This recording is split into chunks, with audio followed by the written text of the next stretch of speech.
je vais quand même parler de ce qui se passe avec Antoine Daniel quand même, parce que je sais qu'il y en a beaucoup qui attendent effectivement que je m'exprime, même si j'aime pas trop le fait de s'exprimer là-dessus, mais je vais en parler comme ça, ce sera fait, et je pense que c'est important d'en parler. J'en parle, et comme ça après on n'en parlera plus. Je pense que c'est quand même important d'en parler, et ensuite on partira sur le match Valorant, mesdames et messieurs.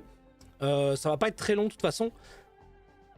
Déjà, la chose la plus importante sur ce type de sujet pour moi, c'est toujours de croire et soutenir les victimes, évidemment.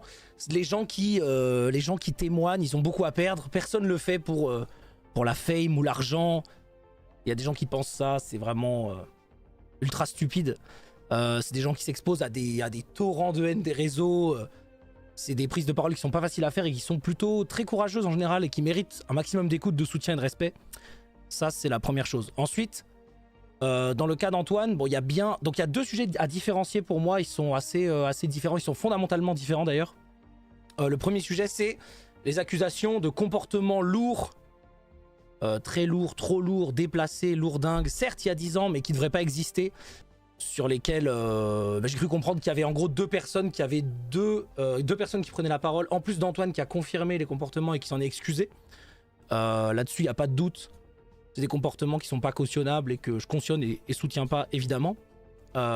Ensuite, le deuxième point, c'est des accusations bien plus graves, là par contre, et qui, en l'occurrence, sont totalement condamnables. Totalement condamnables. Donc je rappelle ce que je disais il y a 20 secondes. En gros, il faut croire les victimes qui osent prendre la parole sur des sujets difficiles. Moi, à ce stade, à moins que j'ai raté quelque chose, parce que c'est vrai que c'est difficile, la tempête, en plus, je suis pas trop sur les réseaux, vous le savez, mais à moins que j'ai raté quelque chose, j'ai vu aucun témoignage de victimes sur ces sujets-là en particulier, ces sujets extrêmement graves dont je parlais juste avant là. Ces sujets-là, on est dans la rumeur d'un compte de mème qui a dit littéralement je connais quelqu'un qui a entendu dire par quelqu'un d'autre que...